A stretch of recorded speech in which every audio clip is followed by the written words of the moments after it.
Stories. This is a story of me getting into mischief. Um, Once upon a time, when monkey chewed tobacco and spit white line. No. All right, so here it was in the summer. In the summer were days or the time when I would normally get into a whole lot of mischief. So on this particular day, for whatever reason, my mom was probably at university. She was doing her master's at University of Miami, so she probably was actually over there. And my two older brothers, or three older brothers, they were out working because they were in their mid-teens and time to go to work during the summertime. So anyhow, I was the oldest, and we had two cars in the yard. One car was working, and one car wasn't working. The car that was working didn't have any petrol in it or fuel in it. So I decided that what I was going to do was I was going to put fuel or petrol in the car that wasn't working into the car that was working.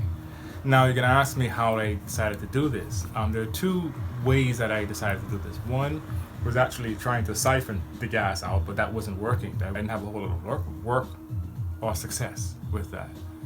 The next phase, I thought I was being very clever.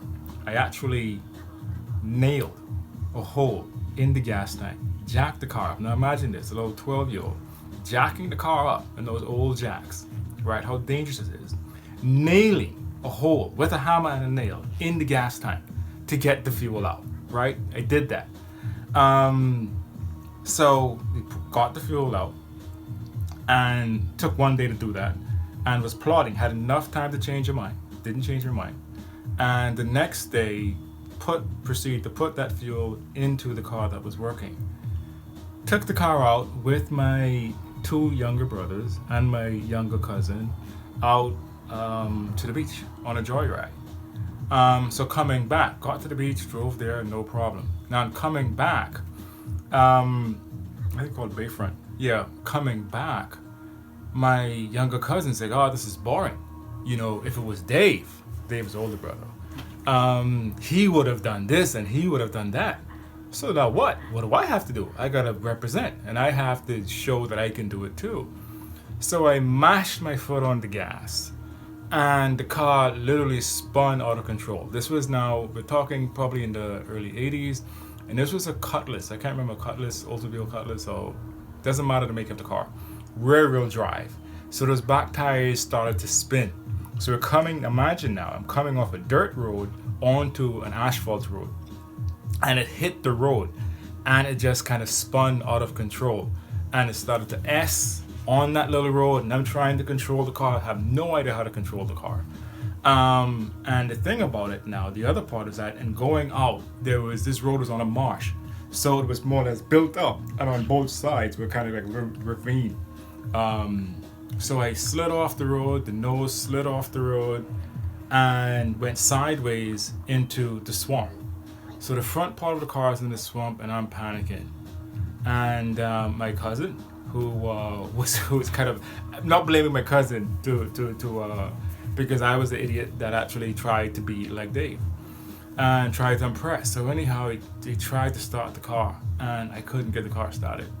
So now I need to go and proceed and go around the neighborhood, small community, and try to solicit help, try to get this thing sorted before my brother gets home. At this point in time, I'm not even interested in that because I know it's all over. Once I go to someone asking for help, that's it. It's gonna be out. And so I went around asking for help. And with one guy, they had like a dump truck, and he tried to pull it out, but it just didn't work. And so anyhow, now I'm trying to figure out what I'm gonna do.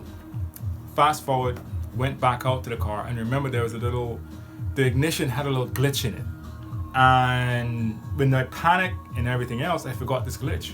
So what I then did is calmly reversed the car up out of that little ravine there, and drove the car home. At this point in time, show's over, all bets are off. And I think someone probably told Dave as soon as he got into the community what had happened. Dave was furious. I later found out why he was so furious. And so I'm pulling up in the car, so I stop, and I know that's it. I'm kind of deal with my medicine, get to take my medicine like a man. And I got a good whipping. I got a good whipping from Dave, and I took it.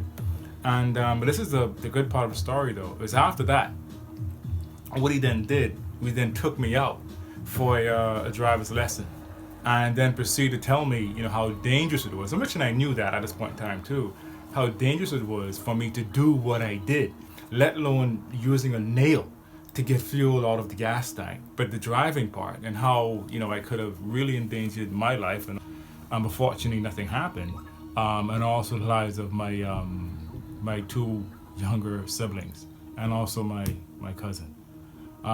But yeah, stories. Remembering what it was like way back in the day.